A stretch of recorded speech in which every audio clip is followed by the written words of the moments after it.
Today, viewers on ME1 TV, I am joined by an actor, a director, and a part-time ice skater. We won't say much about that. This guy's been on our TV screens, and I'm going to make you feel really old now, Todd. Thank you. You're welcome, sir. I think it's coming up to 40 years. Am I right? Yeah, you're about right. I'll thank you after for that in the pub. Okay. Oh, that's a first. He's buying somebody a beer. I'll have a Guinness. Okay.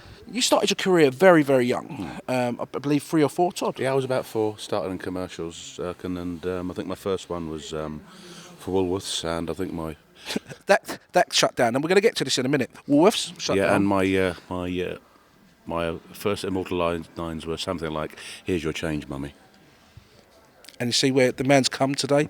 And from there, everybody must remember, Todd, well, I do, from a certain show we both did. I don't need to mention it. How did that come about, Todd? I believe you was 15, 16 when that came about? I was a bit younger. I was about 13. I just finished a stage play in London, and they were looking for kids to play in this series called Grange Park. That's they were calling right, it Grange Park back then. And me and loads of other kids from comprehensive schools and children's agencies and stage schools all went along. And then there's a director called Colin Cant who cast me in the role of Tucker. And I think he told me years later. Never heard of him? Never heard of him. Nope. Because I pushed in, and I think in episode 3 he told me 20 years later, because you pushed in the audition, Tucker in episode 3 pushed into the caretaker and said, "No, I didn't." And I thought that was how I started. Todd went on to the show. He wasn't in it as long as I was. I don't know why. And I'm not saying nothing. But no, you came to an age where Tucker had to move away from school. And then the BBC, what many people won't know is the BBC was going to put Tucker's Luck on around 8 o'clock. Am I right? I'm not sure of the actual history of it, but I mean, I think that they were looking to fill a slot with Tucker and Tommy and the gang to see what happened after school. And it was a time very much when boys from the black stuff and the professionals, I think they were looking for a junior version of that, Tucker chasing girls and signing on, which, it was a youth opportunity scheme back right, then. Yeah, that's right, at the time. Or YTS back then, so they sort of got involved in that to, I suppose, just to serve that kind of storyline at the time. So from them both shows, you held up your leather jacket, so you fought. And then, not many people know that Sue Tully was working on EastEnders at the time, put your name up when David died, God rest his soul. And, suddenly you're on another show, which at the time, the viewing figures were amazing, people were loving it, and you fitted into the cast amazingly. There was no... you were the first sort of recast character, am I right?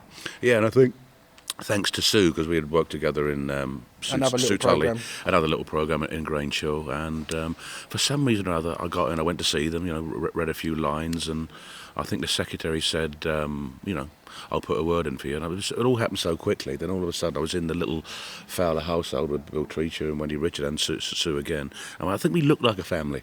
I think when you did. And when you go into a soap, they sort of give you a trial period as an actor to see whether you fit. You could be, Laurence Olivier going, and if you don't fit into that sort of cosy, East End world, then you don't really last very long. So I think they put you together as a gang, and then they sort of leash you out to see what you can do.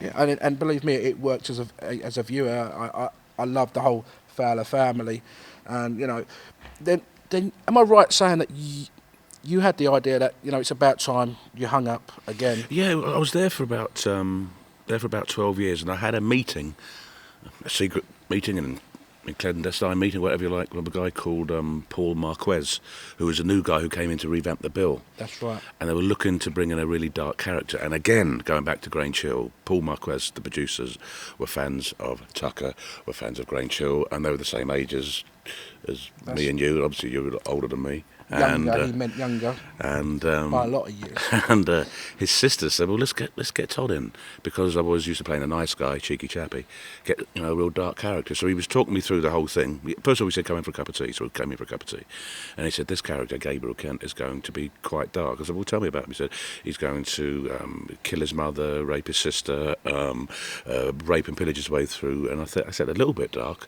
So they gave me the role, and it was lovely to play something completely different. And believe me, I'm a big fan of the Bill, and I was a big fan of the Bill. And again, it's another show that's closed since Todd's been in it. So let's get this right. Woolworths closed, the Bill closed. So Todd, apart from those two shows, and then you suddenly, you're back out into the theatre, which you know, those who go to the theatre will know that Todd's back out in the theatre. And then suddenly you must get loads of calls for all these celebrity shows. Why did you do Dancing on Ice when you had no talent? Well, I don't know why. It was just one of those things. You get offered loads of stuff being a so-called celebrity. I'll put a word in for you. Thanks, Todd. It'd be great on the new version of Dancing on Ice, even though it's closed. Dumbo on Ice. And I was just got the call and I said, "Do you fancy doing it?" I said, "No, I'm going to kill myself." And I was with my kids who used to skate over Alley Pally. Okay. And one mother there said the week before, "Would you ever do that Dancing on Ice programme?" I said, "You must be joking. I'd die." On the Monday, the gods must have been listening. They called me, and then I was called in, and the rest is skating history. And it is skating history, and not only that, you know, you've probably created one of the most memorable clips of that show from all the time it was on. And again, that's now closed since Todd's been on it. That's the curse of Carty, isn't it? That's the curse of Carty. So you've done that. You and your wife, am I right, set up your own production company, and you're out directing.